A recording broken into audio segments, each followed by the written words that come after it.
तो इत्ते तत्ते समाख्याताम यत् पृष्टोहम त्वया नः कलौ भागवती वार्ता भव रोग विनाशिनी। कलयुग में श्रीमद् भागवत महापुराण की वार्ता भव रोग का नाश करने वाली है। भव रोग विनाशिनी वार्ता। और विनाश कब होता है? तो कहते हैं जब व्यक्ति के हृदय में, जीव मात्र के हृदय में श्रीमद् भागवत महापुराण को श्रवण करना है या श्रीमद् भागवत महापुराण का आयोजन कराना है, इतना भाव भर मात्र आ जाता है, उसी समय उसका उद्धार हो जाता है।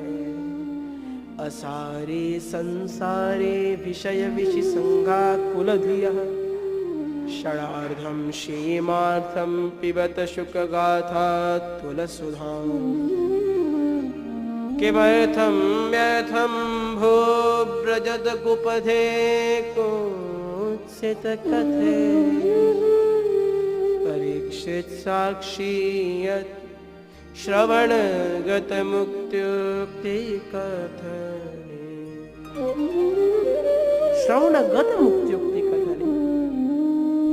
और कमाल की बात तो ये देखो महाराज, हमें एक छोटी मोटी बीमारी भी हो तो उसका इलाज हम जिस डॉक्टर के पास कराने जाते हैं उसके बोर्ड पर उसकी डिग्रियां जरूर देखते हैं। अरे महाराज एमबीबीएस तो है ना, बीएमएस वालों को तो पूछता ही नहीं कोई।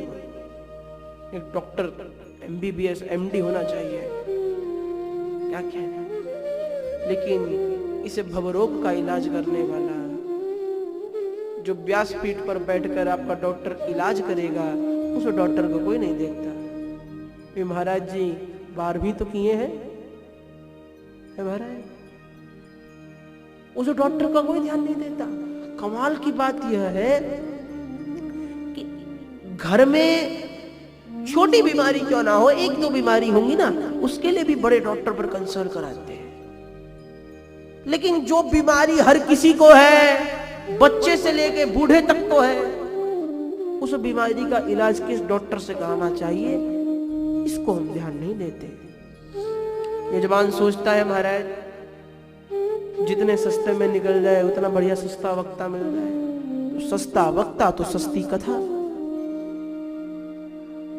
और आजकल तो महाराज महंगे वक्ता भी सस्ती कथा कह रहे हैं। बोले कथा का मतलब नाचना झूमना नहीं होता है। कथा में क्या है? प्राय लोग कहते हैं भैया महाराज जी आते हैं भजन नहीं सुनाते हैं। अरे भजन ही सुनना है तो एक भजन संध्या आदि हैं, उन सब का बहुत विकल्प है। भजन सुनिए, नाचिए, गाइए। कथा का मतलब तो कथा इज अ क्लास, तो कथा तो एक क्लास है भैया। आप आइए, बैठिए। डॉक्टर के पास आप जाकर ये थोड़ी ना कहेंगे महाराज लोकल एनेस्थीसिया लगाओ या कौन सा एनेस्थीसिया लगाओ। भैया देखो हम कड़वी दवाई नहीं खाएंगे, मीठी देना। अरे महाराज जब जैसा रोग वैसी औषधि, जैसा आपका रोग है वैसी औषधि है। श्रीमद् भागवत महापुराण भवरोग की दवा है। और भवरोग का जो रोग है ना, ये ढीठ रोग है। कुछ रोग होते हैं ना, कुछ रोग होते हैं दवाई खाओ एक दो खुराक में गायब, और कुछ होते हैं ढीठ रोग जो प्रायः कुछ लोगों को रहता ही है। सबको अलग अलग रोग रहते हैं। जैसे शक करने का रोग है, एक शक करने का रोग भी होता है। ऊंचा सुनने का रोग, कम सुनने का रोग, अपनी गलती पर उछलने का रोग, भांति भांति के रोग होते हैं भैया।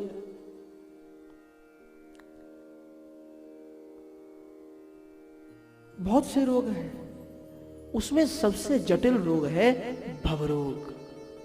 क्योंकि बात यह है कि भवरोग में जितनी आपकी आयु बढ़ेगी उतना ये रोग भी बढ़ेगा।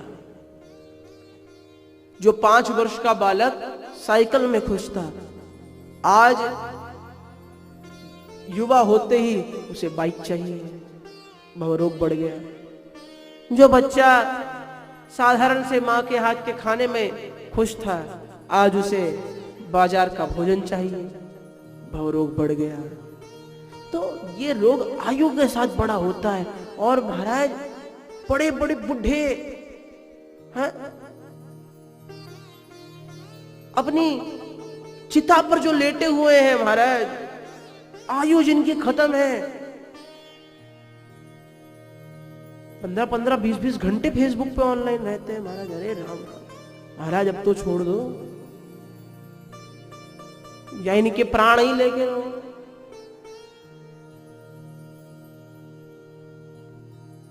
बुजुर्गों को जरा शौक रहता है, भवरोग चरम पर होता है ना, क्योंकि जीवन भर इलाज कराया नहीं। अच्छा, दिक्कत क्या है, जो लोग बचपन से थोड़ी थोड़ी दवाई लेते हैं ना, मान लो जो बचपन से थोड़ा थोड़ा सत्संग करते हैं, बुढ़ापे में वो सत्संग में उनका सत्संग गुजरता है। लेकिन जिसने बचपन से ही कभी सत्संग नहीं किया, आज उसे समझ में आया कि बुढ़ापे में सत्संग करना चाहिए, सत्संग में मन कैसे लगेगा? फिर तो या तो सत्संग में बाहर घूमेंगे, या फिर नींद लेंगे, या फिर जो मन चाहे वो करेंगे, सत्संग नहीं कर सकते महाराज। और सारे चाहे जितने काम इनसे करवा लो, ये हमारी बस की चीज नहीं, क्योंकि बचपन से आदत डालनी पड़ती है। भक्त बनना है तो बचपन से। लेकिन महाराज एक कवि लिखते हैं ना कि बचपन खेल में खोया और जवानी नींद भर सोया। बचपन खेल में खोया, जवानी नींद भर सोया, बुढ़ापा देख कर रोया। बोले ये कैसा, ये कोई नई बात बता रहा ना? अरे ये किस्सा पुराना है। सजन रे झूठ मत बोलो, खुदा के पास जाना है।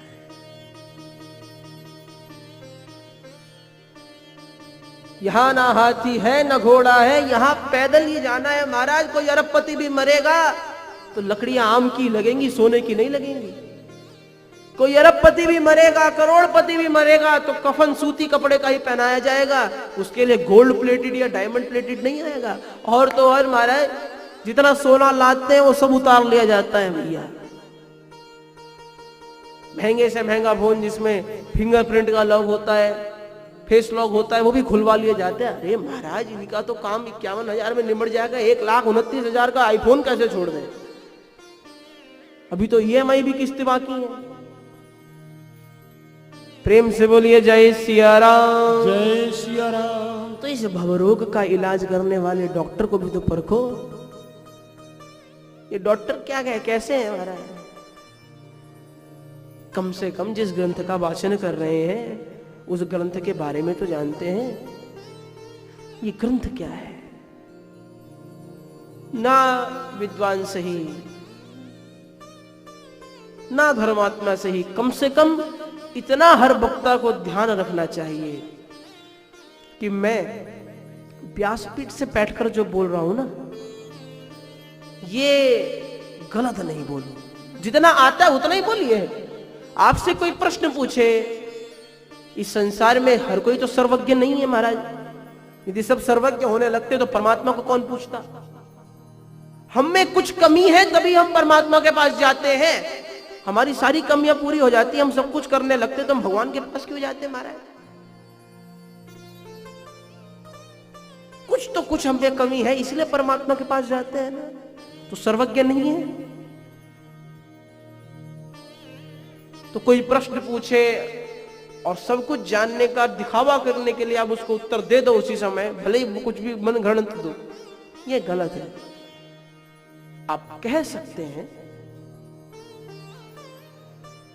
अध्ययनम कृता, फिर तो ये विद्वानों का और संतों का विषय है कि कौन विषय इस व्यासपीठ पर बैठने का अधिकारी है, कौन नहीं। किंतु यदि आप व्यासपीठ पर बैठे हैं तो अपने आप को धोखा मत दीजिए। और देखना, जो कोई गलत काम करता है ना, चोरी करता है या गलत काम करता है, उसका मन जानता है कि ये गलत है। और कभी देखो, आप चोरी कर आओ, ठीक है, आपने कोई गलत बात कही या गलत काम कहा, तो आप दूसरे से पूछोगे कि एक बार हाँ कह दे तो मेरा मन मान जाएगा, मैंने सही किया है ना। अरे किसी का पेन चुराना गलत बात थोड़ा ना होती है महाराज। अच्छा लगा, हाँ हाँ हाँ ठीक है, अब बस अपन खुश हो गए, भाई उसने कहा था ठीक है। अब कोई पूछे, अरे मैंने थोड़ा ना, मुझे तो उसने कहा था, उसने कह दिया ठीक है तो बस ठीक है। तो अपनी गलतियों को दूसरे से नहीं छुपाना चाहिए। एक उत्तम वक्ता का चयन हो जो कि आपको इस भवरोग के सागर से हटा सके, आपको भवरोग का जो ये रोग है इसका नाश कर कर आपको मुक्त करे।